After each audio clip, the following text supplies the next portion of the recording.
Hello team, welcome to another ATP Geopolitics video and myself, Jonathan Ennis Pitts. This is a US elections daily update, except not quite daily at the moment and probably won't be going forward. I'm away for 2 weeks, but I might try and give you some updates if they are particularly pertinent. I presume the VP pick is going to come out soon, so I'll have to do a bit of a breaking news on that one.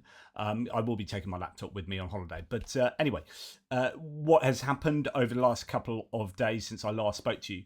First of all, we had, of course, and I spoke to you about this 3 days in a row, the National Association of Black Journalists interview at their conference where Trump came and spoke, got into a lot of trouble for saying a bunch of pretty dubious things. Now, the ABC journalist Rachel Scott, who asked the first question, it was particularly challenging for Trump, as you would expect a journalist to do, has been given death threats, received death threats from Trump's lackeys, I presume, his acolytes, and that is obviously not cool. Not cool at all, just because he was one that answered the questions in the way he did. And that first question that was challenging for him was using his own words. Like, this is nothing that is not out in the public domain. This is like, it's not really a difficult question. It's like, this is what you've said about black people before. Why should they vote for you? And he then gave a pretty dubious answer, and now she's the one receiving death threats. It's it's the state of affairs, I guess, isn't it? Okay, there's news that's come out that a bombshell report reveals efforts by Egypt to funnel $10 million to the Trump campaign. Of course, you can't take money from outside the country. I can't, for example, try and donate to any American political campaign because it wouldn't be accepted. I didn't realize that. I actually once donated a bit of money to, I think it was Elizabeth Warren's presidential campaign, like $10 back in 2020, I think it was, and then it was refunded. I was like, oh, what's that? Oh, okay, because I can't, and that would be breaking the law.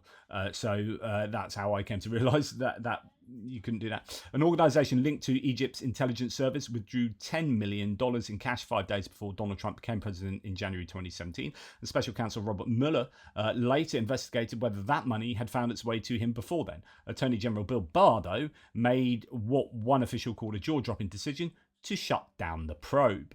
And of course, that information is now getting out there, and it's not looking good. That is a bit of a controversy, one might say. Now, Trump has mocked Kamala Harris after her refusal to debate him on Fox News channel, according to Politico. Okay, what's the background here? So there were two debates sorted out for for Trump and Biden.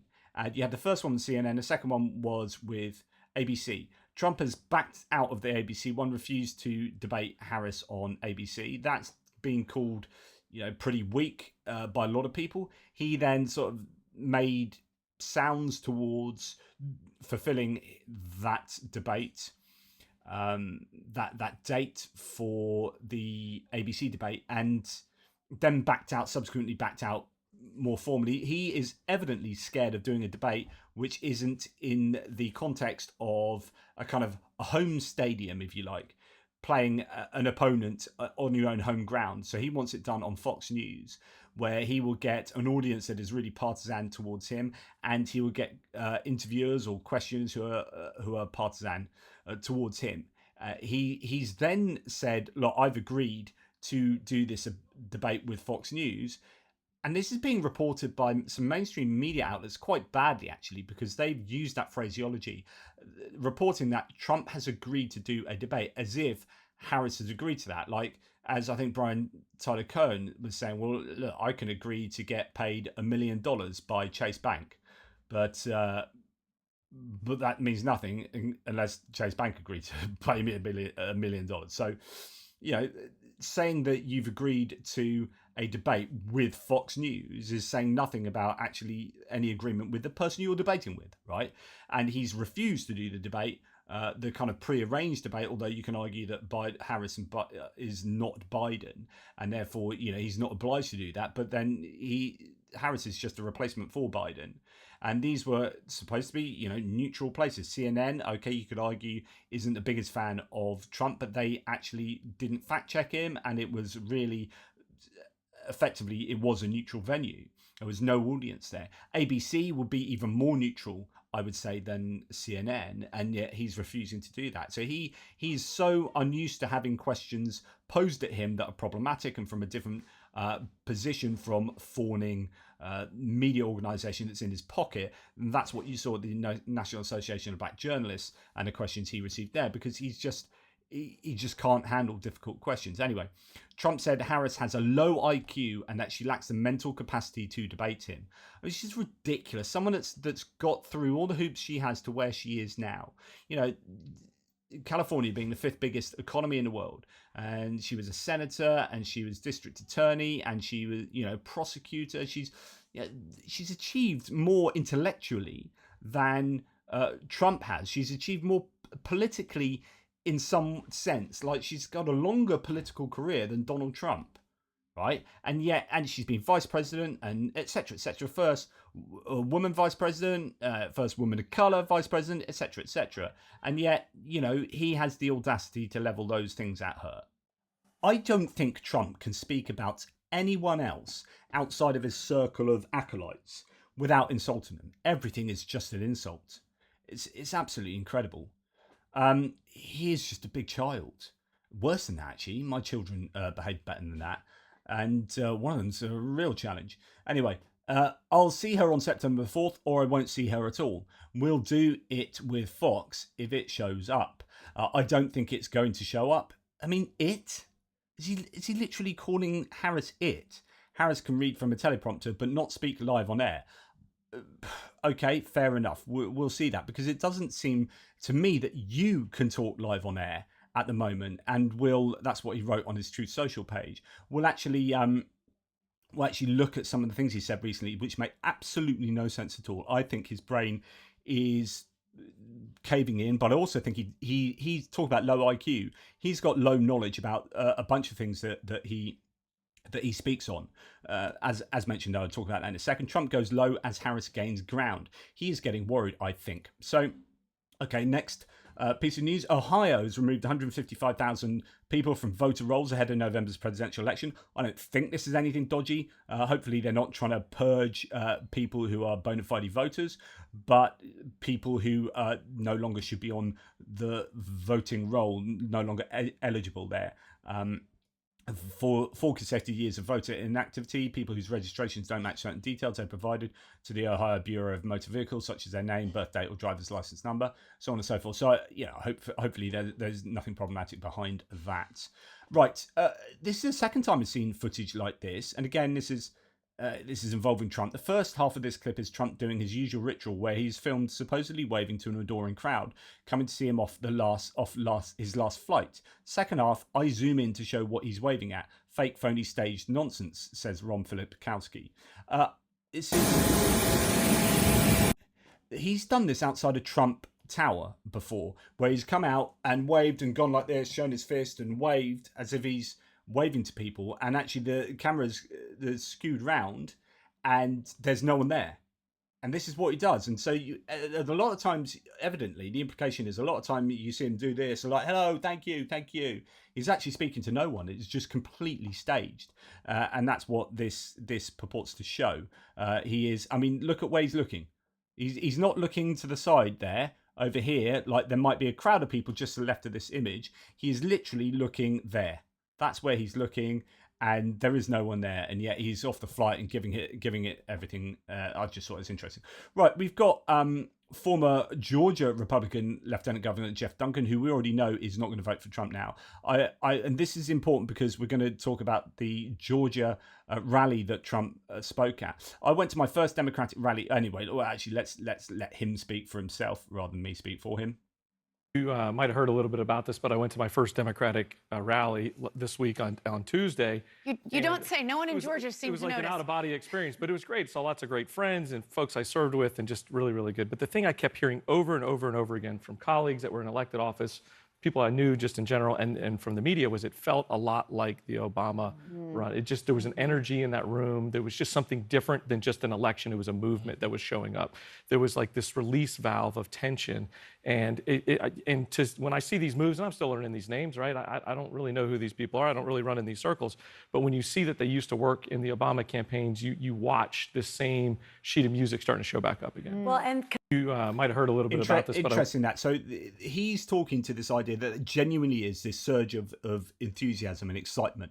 And that translates into more people registering, more people voting, and a shift in the polls, right? And he's saying that I experienced that as a Republican going to this convention, going to this rally, and I really did experience that enthusiasm that was reminiscent of the Obama days when he was when people were getting super excited about having the first black president, and Obama himself excited about him, and also for Democrats after Republicans. So interesting. Now, Vice President Kamala Harris's campaign on Sunday is launching Republicans for Harris.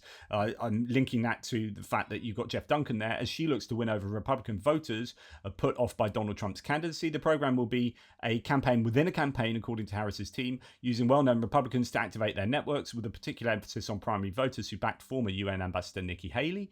Remember, there's a Haley for Harris movement as well that was taken to court by Nikki Haley for using her name, but it's perfectly fine. They were Haley voters, so Haley voters for Harris. So the Haley voters in the primaries are now supporting Harris.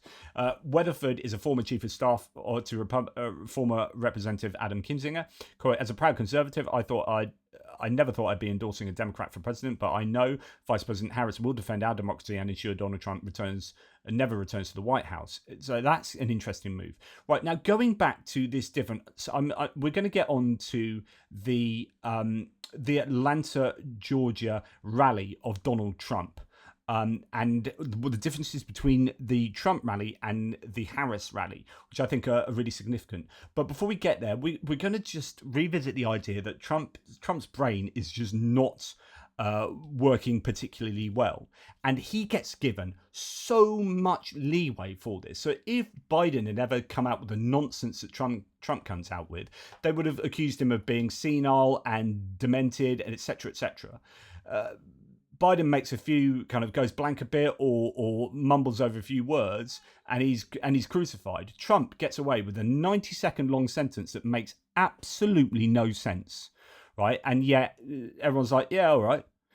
So here's the actual GOP candidate for president for the United States attempting to say something about Mark Zuckerberg, which is literally all I can figure out from this 90-second long sentence. So there's a sentence. I could read that to you, and if I read it to you, you would think, oh my goodness, what is Piers talking about?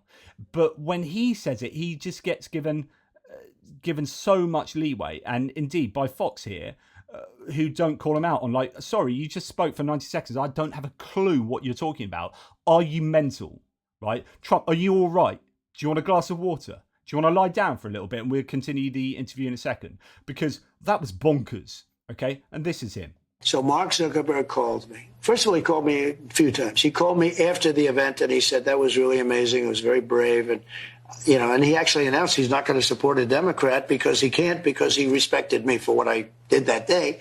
I think what I did maybe was to me, it was a normal response. But I was called by Mark Zuckerberg yesterday, the day before, on this same subject. And he actually apologized. He said they made a mistake, et cetera, and they're correcting the mistake. Google, nobody called from Google. One of the things, like doing a show like yours, your show, you see it on Fox. But where you really see it is all over the place. They take clips of your show that you're doing right now with me.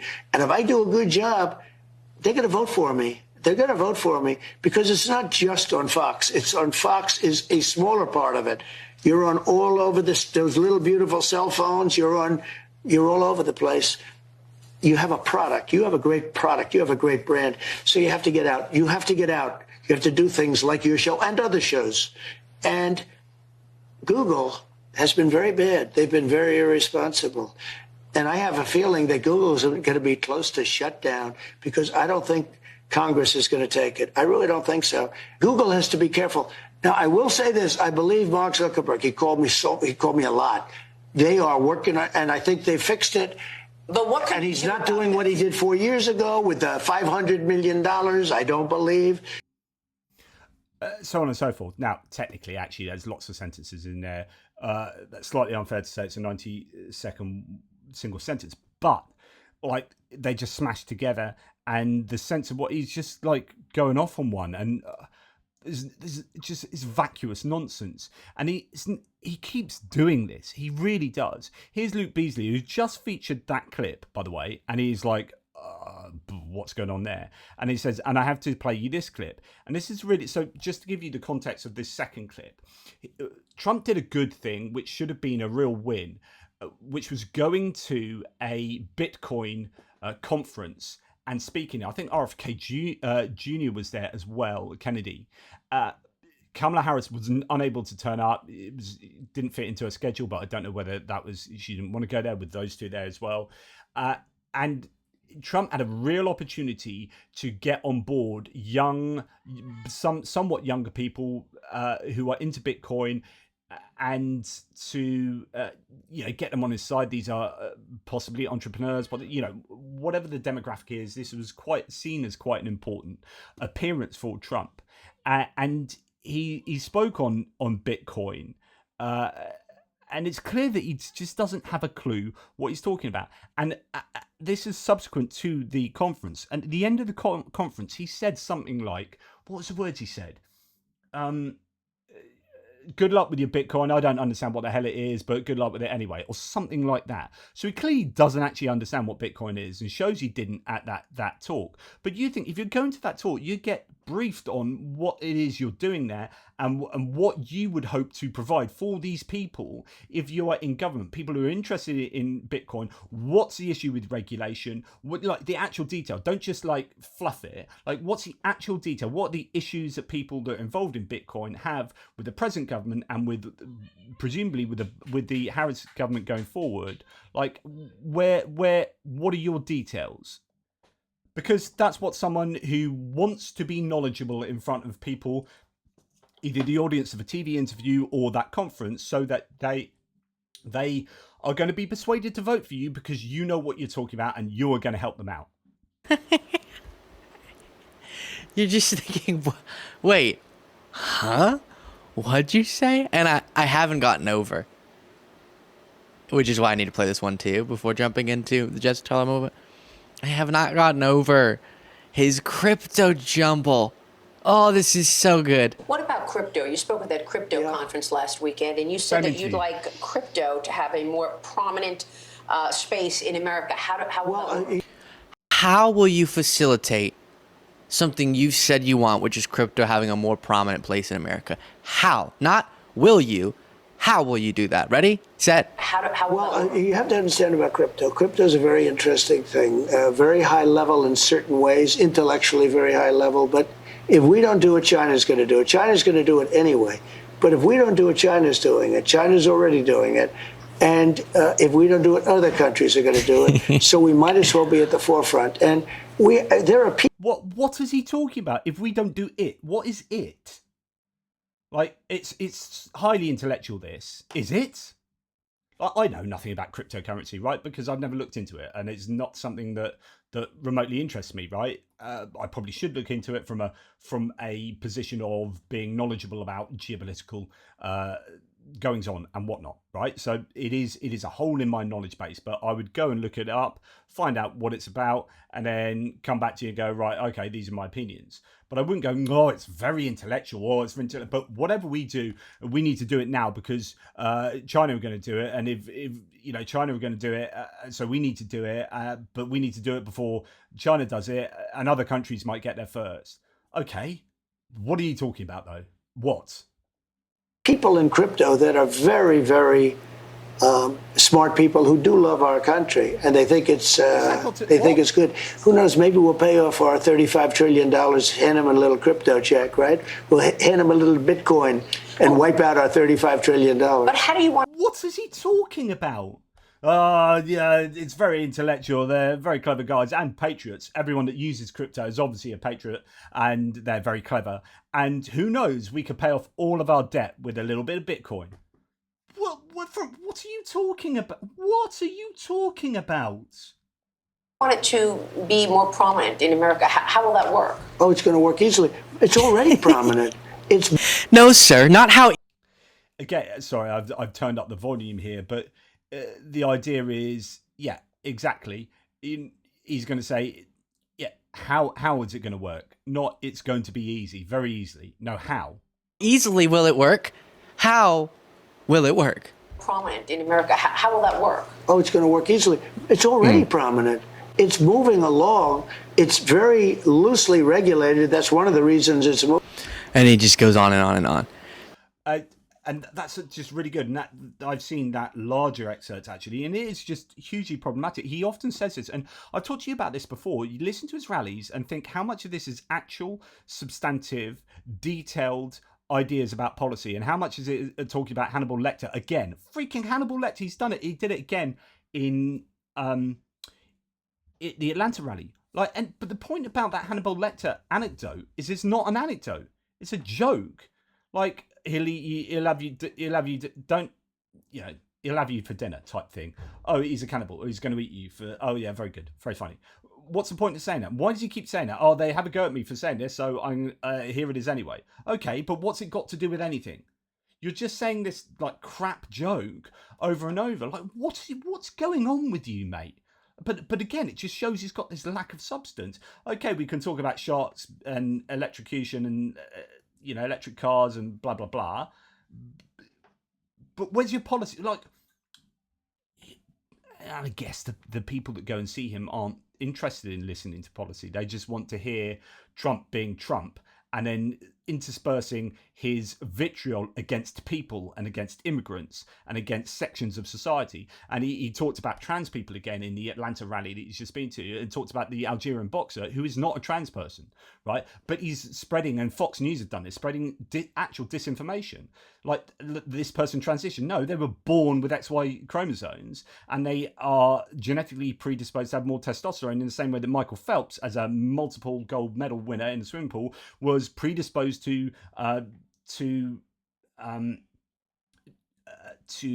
what's the word? Be able to process, that's the word, process lactic acid 50% quicker than any other, other human beings. Okay, and this woman with a vagina and XY chromosomes is able to produce testosterone at a higher level than the next woman. Okay, so who do we disallow? Do we disallow Michael Phelps for being genetically predisposed to have an advantage over competitors? Okay, well, anyway, point is that Trump called the Algerian, and I don't want to get into the long weeds of that. I mean, it's a really interesting philosophical debate, because you can talk about essentialism, what defines a man, what defines a woman, what defines any kind of category, and what happens when there's a fuzzy area over that demarcation. I talk about this all the time with regard to what's called the Socrates paradox. Like, there was a really good, interesting philosophical discussion to have about like whether we should indeed have demarcation over male and female, or whether we should do it on abilities or weights or X, Y, and Z. There are other ways to categorize sport across the biological sexes, and the biological sex is itself a bit of a fuzzy delineation. People don't like to think that, but actually when you start looking at the science behind it, it's not as clear cut as people like to think. And the problem is we live in these binary realities where we think everything is black and white, and there's just everything is just shades of grey, right? But that's not, it's not useful for him to talk about stuff like the complexity of reality. It's more useful for him to talk about culture wars and claim that this Algerian boxer is transgender and transitioned, and she shouldn't be allowed to compete in sport. No, she was born a woman, she is a woman, and she's just got a genetic composition that doesn't, well, it's okay for the Olympics, but it doesn't fall in line with the IBA. But then actually there's an issue with the Russians to do with the boxing association and et cetera, et cetera. I mean, it's just incredibly complicated and quite interesting debate involving politics and all sorts. But then to stand up and splurge disinformation on your audience who lap it up, it becomes about not about accuracy and not about substance, but about these kind of culture wars arguments interspersed with anecdotes that make no sense and have kind of no real coherent position in a narrative that you're trying to spin or at a rally. Anyway, so you had his rally at the same place that Kamala Harris had her rally, and there were loads of empty seats at his rally and no empty seats at Kamala Harris's rally. Kamala Harris's rally was bouncing. You had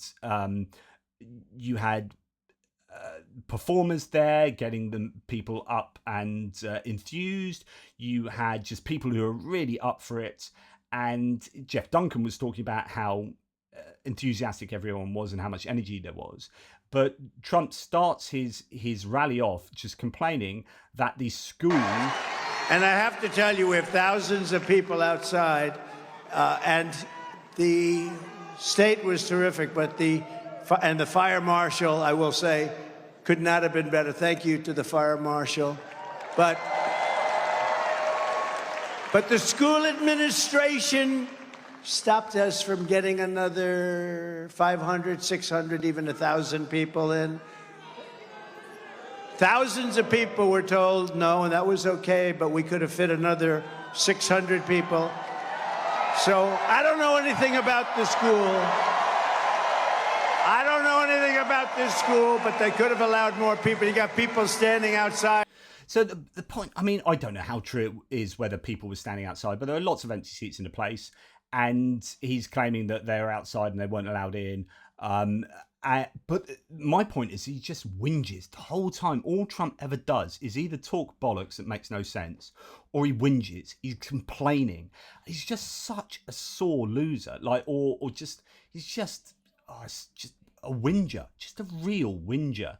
Anyway, people have just done these big sort of comparisons here. And by the way, which I was president, we happened to get it. I was the president. I also got you a thing called the World Cup, which is coming very soon. So all these people just really up and having an awesome time, and you've got not an empty auditorium, but it's not as full, and he's complaining about that.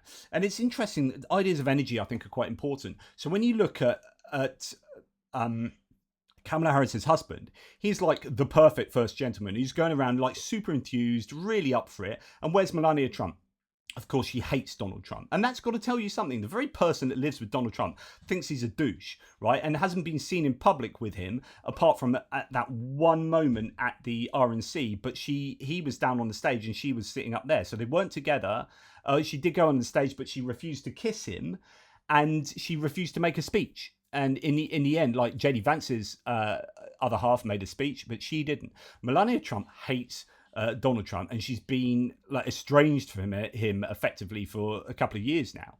Anyway, as Leah Greenberg here says, not kidding at all when I say that the model that Doug Emhoff, so Kamala Harris's husband, is setting for men to be powerfully, joyfully supportive of their spouses will have lasting cultural implications.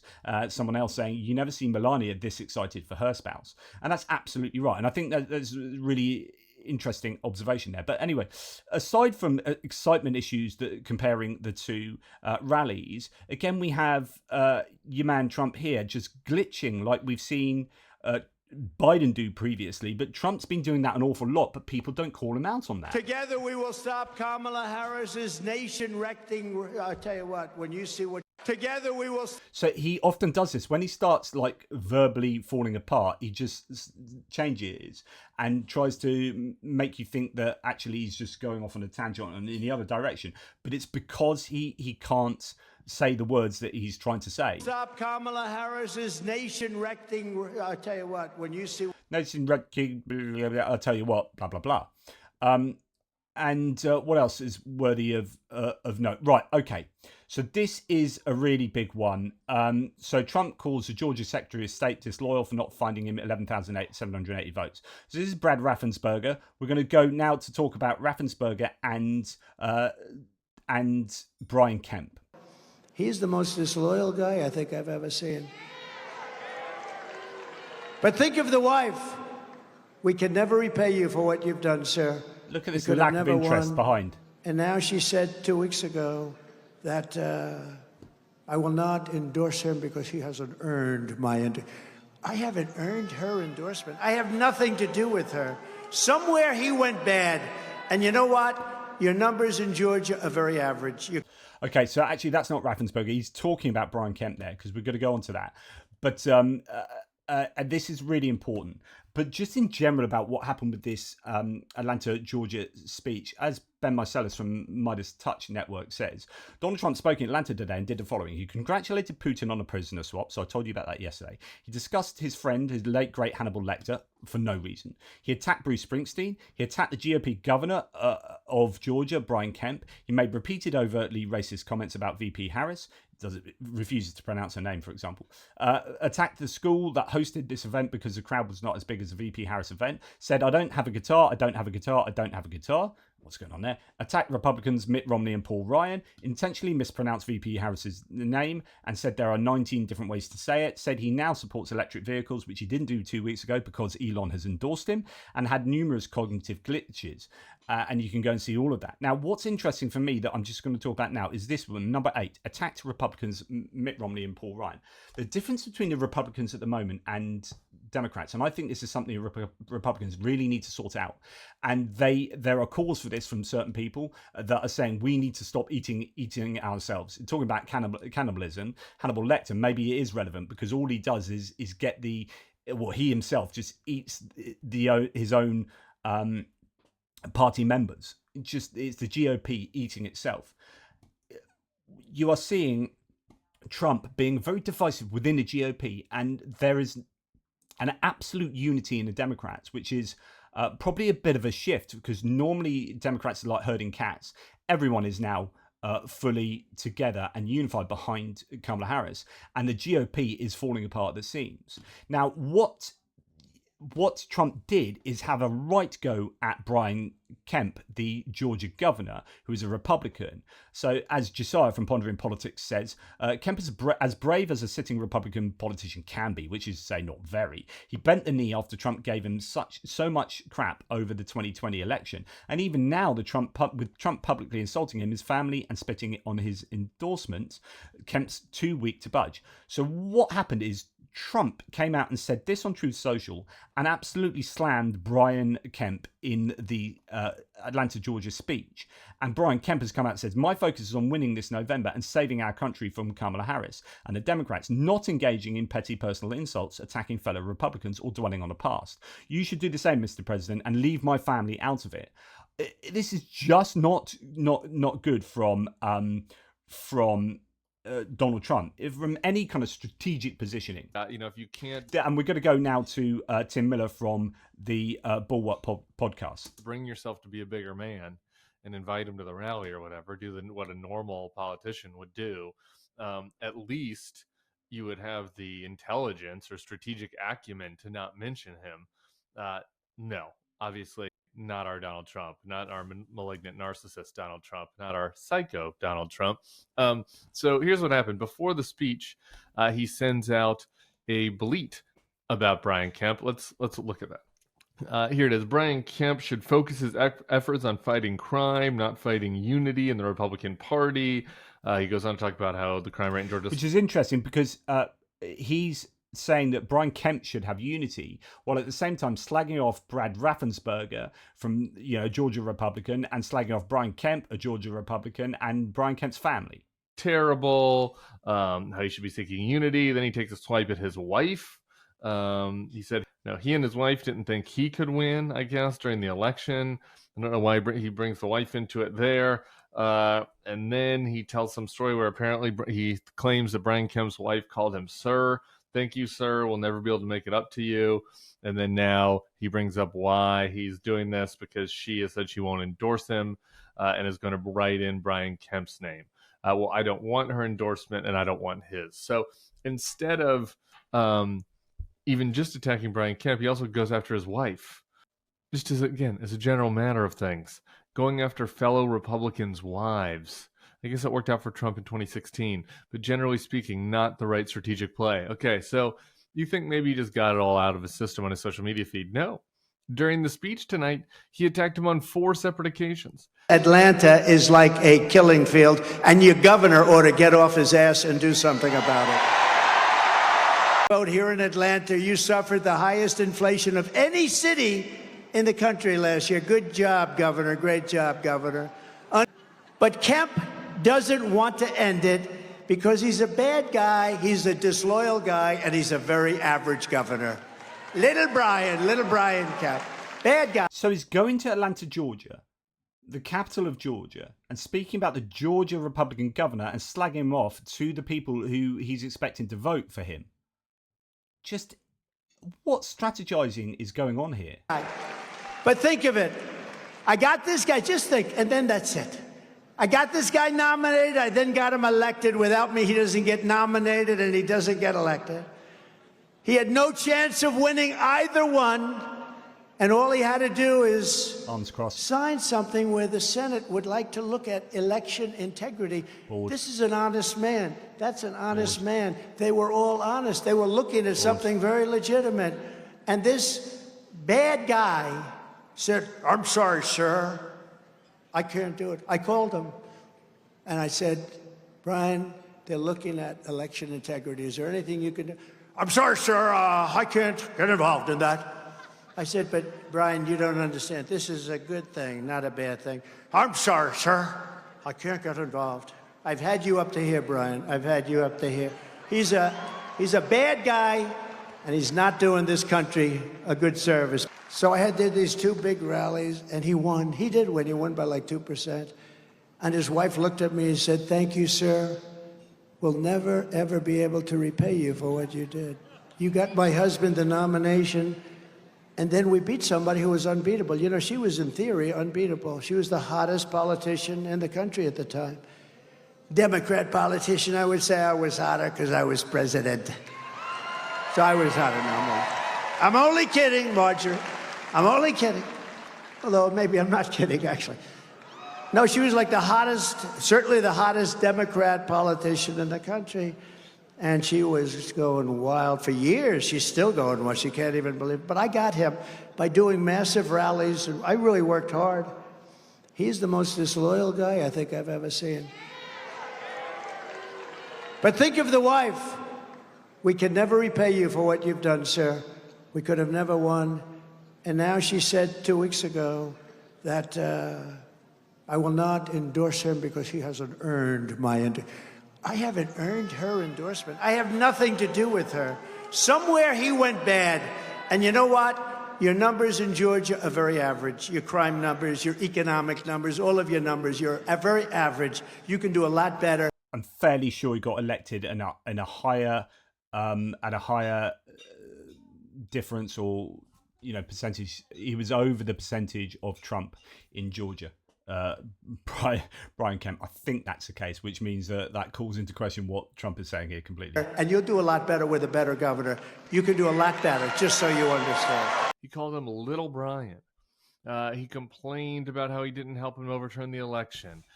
He tells him to get off his ass and do something about crime. He says he's a bad guy several times. He attacks Kemp's wife again a number of times from stage, saying he doesn't want their endorsement. Again, you would think you would want his vote. I mean, in 2022, Brian Kemp won on the same ballot that Herschel Walker lost.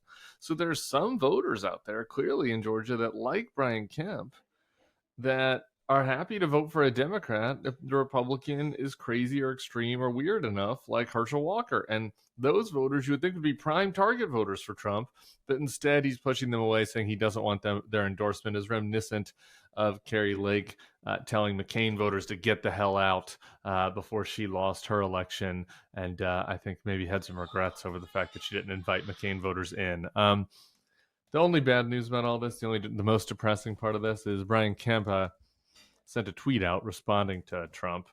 And his tweet said that he's focused on winning in November and saving our country from Kamala Harris. So, Brian Kemp then just toes the party line and says all the things that he kind of expects that he should be saying, but doesn't stand his ground against Trump. So this is what Trump does. He's done it to all sorts of different politicians up and down the country who he's slagged off. Trump has slagged them off, slagged their family members off, and then they, rather than give it back to to Trump. Trump, they roll over and allow Trump to do that and kind of sanction Trump's attacks on their family members. Think Ted Cruz. I mean, that's one of the most obvious examples. Anyway, he goes on. It's a very good bulwark video there. Actually, he goes on and looks at the rest of Trump's Atlanta rally. But the point is that Atlanta rally, I think, signifies a real difference between the two campaigns at the moment, where one is like full of policy and full of positivity and full of enthusiasm. So you look at what she said, Kamala Harris said, in a much shorter speech that was concise and full of substance and full of positivity. And she delivers that to a very excited audience who come out wanting more. And you look at the Trump rambling speech where he's attacking his own people. He's attacking the people who put on the rally. Just attacking everyone, attacking Algerian boxers, just like real negative, then interspersing that with bizarre anecdotes and brain glitches. You're thinking, really, wow. So anyway, former Georgia Republican Lieutenant Governor Jeff Duncan, who we just heard from previously, just released this statement following Donald Trump's deranged speech in Atlanta, Georgia. So the speech is, if you were able to see through Donald Trump's incoherence and vindictiveness tonight, you saw a Donald Trump who does not care about uniting this country or speaking to the voters who will decide this election. Millions of Americans are fed up with this grievance-filled campaign focused only on himself. You didn't give me the support. You didn't endorse me. It's all about me. It's not about, well, Republicans or what does America need or what's the policies that Americans need. It's all about me and, oh, you're horrible to me, I'm going to be horrible to you. Tonight, he continues, we heard a particularly unhinged, angry version of the same Donald Trump that Georgia rejected in 2020. So Georgia's a place where they really need the Republicans, and at the moment it's looking like it's a bit borderline for them.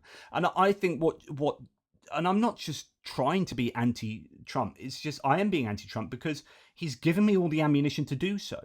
Right? Again, just compare the Kamala Harris, go and listen to the Kamala Harris speech, and then go and listen to the Donald Trump rally. And tell me who is doing a better job of rallying. Right? Honestly, if you are a Republican who's still watching me bang on now, after all of this kind of assassination of Donald Trump, like, there is reason I'm doing this because, like, if I was a Republican strategist, I would be saying the same thing now. If I was the deepest pro-Republican trying to look at this objectively, I'd say Donald Trump is scoring own goal after own goal and shooting himself in the foot repeatedly. And something needs to change, or he's just going to be handing Kamala Harris this win. And then, you know, if you think about how he's so angry against people who don't endorse him, and then, you know, the Aaron Rupert, the CNN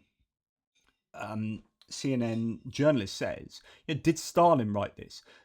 Trump is all about loyalty and purges, and you know you've had disagreement in the Democratic Party where the people have been like, we need someone to replace Biden. No, we don't. Yes, we do. No, we don't. And this big argument, and then eventually something happens. It's quite organic, but it's also like people power. You had people's democratic views reflected by the lawmakers who then reflected that to Biden, and Biden steps aside. It's kind of a bottom-up movement. I know a lot of people talking about how Nancy Pelosi and Biden and Clooney and people were, but they were reflecting the views from the bottom, right?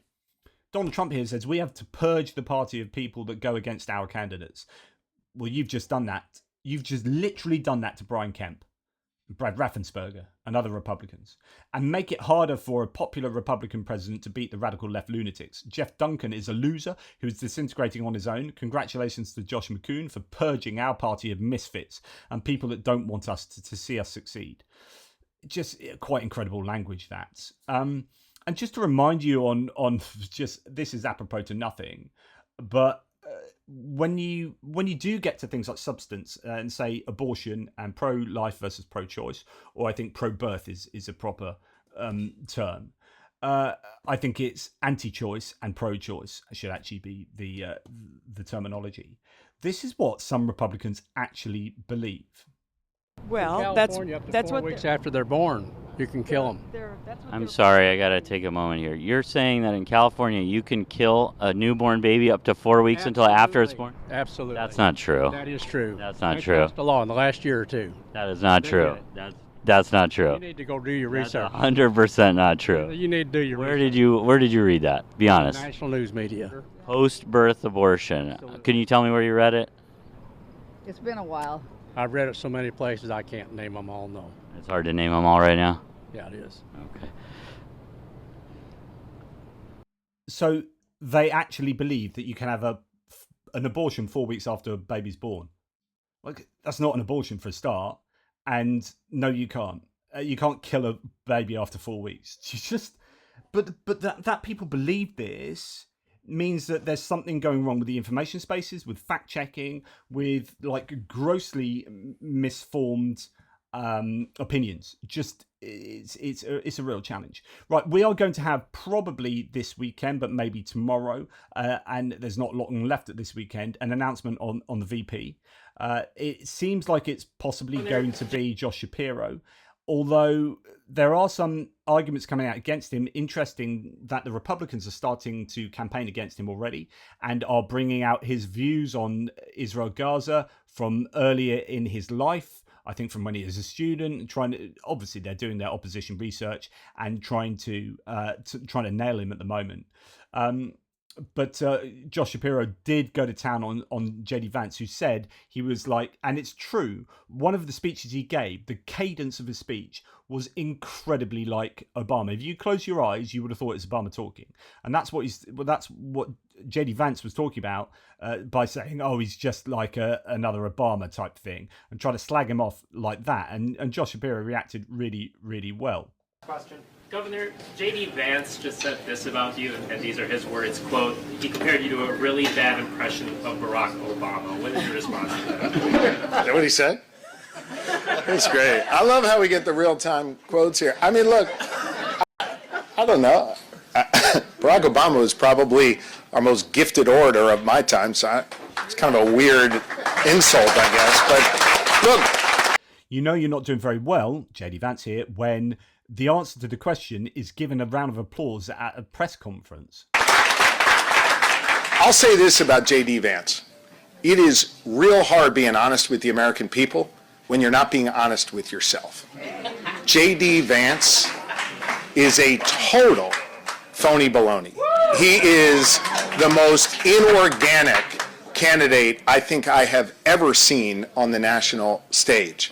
So lots of people have been focusing on he's a total phony baloney. But the next phrase is much more important. He is the most inorganic. He's not natural. J.D. Vance is trying to force it. And that's why he's failing so much. And that's why Republicans are realizing he's the worst choice. Because actually he doesn't have charisma and he's not succeeding at his rallies. And people are like, oh my God, this guy's not only saying bonkers stuff and has got a backlog of bonkers stuff that he said, back catalogue, of bonkers stuff that he said, but he's also just not very good at rallies.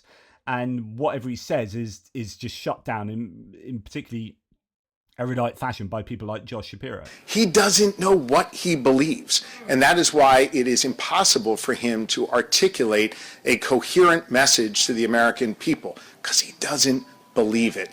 This guy is not exactly off to a good start, and it is clear that Donald Trump really has buyer's remorse with his pick. So if he wants to sling insults in my direction, which I'm not even sure is an insult, let him do it. That's fine. Bring it on. I'll be ready for whatever the hell J.D. Vance throws my direction. So he's really good at that, Josh Shapiro. Now, my views, I have an intuition that someone like Senator Mark Kelly would be more presidential. I think Josh Shapiro is brilliant in the way that Pete Buttigieg is brilliant, but actually in his rhetoric and being on TV and saying the right things. But I look at him and I think, I don't know if maybe you're a bit too young. Maybe that's what you like, but what you need. But not for me, he's not quite vice presidential, and I think he's absolutely brilliant. And you would want to wheel him out a lot to take on the rhetoric of the other side. But there's something about him not quite vice presidential for me. Let me know what you think, because I know he's like the number one pick for many people. We'll see. It's going to be announced fairly soon. Apparently, Andy Beshear has had his. So he's a Kentucky governor, is it? He's had his calendar cleared for the next couple of days or something, but that's the same with Josh Shapiro, and I think it's the same with Tim Walz actually. So I think the argument that it's going to be Andy Bashir because he's had to clear his calendar, so they're going to like maybe announce him, seems to be the same with most of them. So here, told you this is Netanyahu trying to put a hit on Shapiro. He's the last guy Netanyahu wants in office. So Josh Shapiro is Jewish, and this is why some people are saying he shouldn't be the VP, because actually he could be problematic for the Israel-Gaza conflict and trying to attract those on the left of the party, the Democrats, who are anti-US aid to Israel. He can't be called an anti-Semite. He won't be bullied by the AIPAC, and he thinks Netanyahu is, quote, one of the worst leaders of all time. So the thing about Josh Shapiro is he's quite nuanced on Israel, and he doesn't like Netanyahu because Netanyahu is an exceptionally right-wing, not an autocrat, but right-wing leader in Israel. And you know, a lot of Jewish people don't like him. They were protesting before the war started. They're still protesting. Like, he is not popular, and if he's not ruling, he's likely to go to prison, Netanyahu.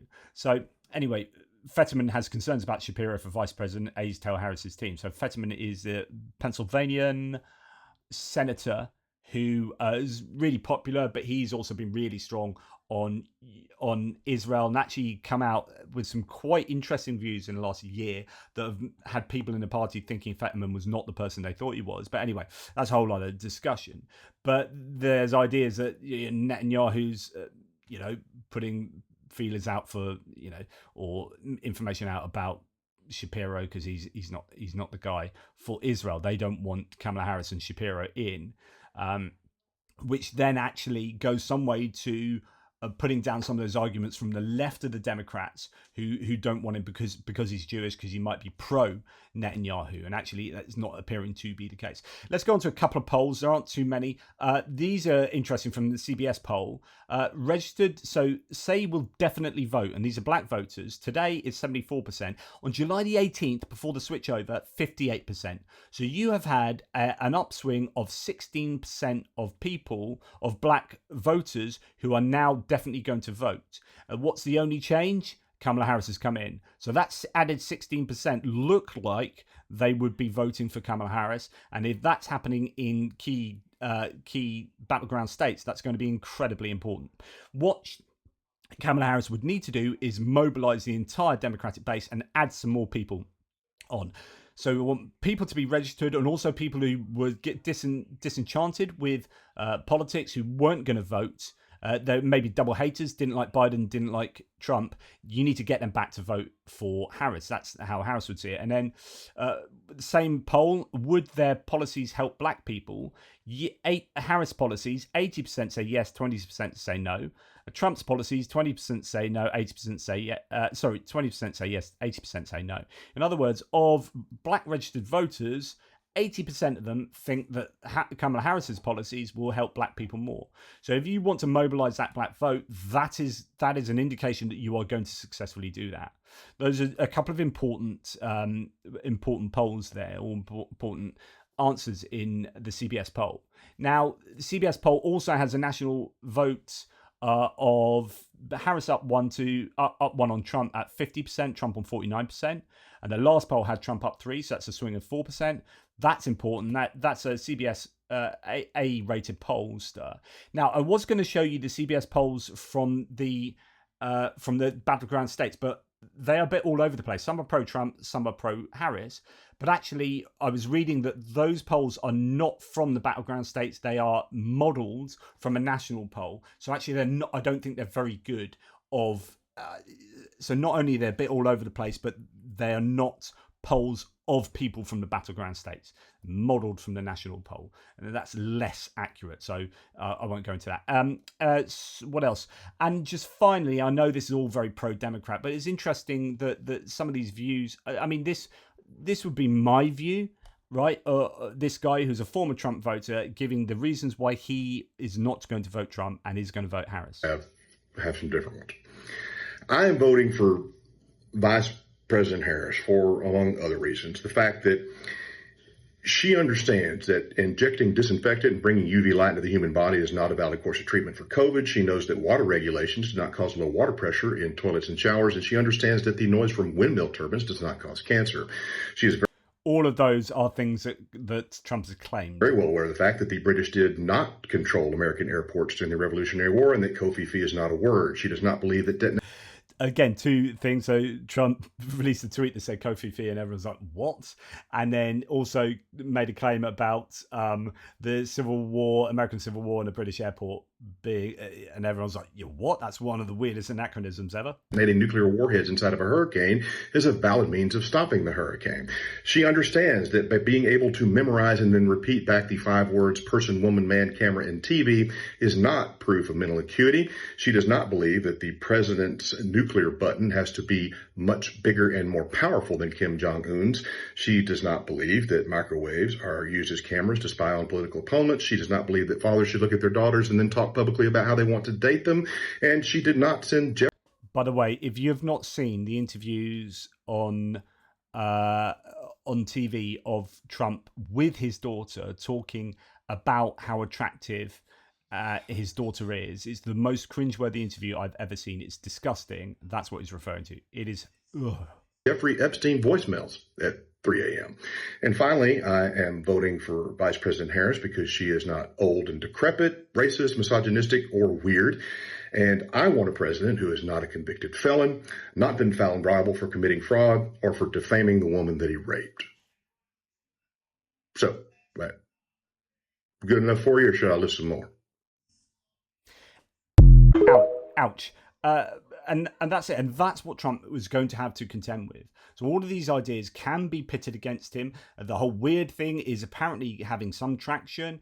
And the fact that he is a felon, convicted felon, is still going to be something that the Democrats are going to be very able to exploit against him. So anyway, that's a bunch of things that have happened, but mainly we're just talking about I'd already talked previously about Harris's Atlanta rally, and then just looking in more detail at the actual stuff that Trump was saying in his Atlanta rally that just shows that I think he's lost the plot. It's incredible. Anyway, take care, guys, and speak to you at some point soon, maybe or maybe not.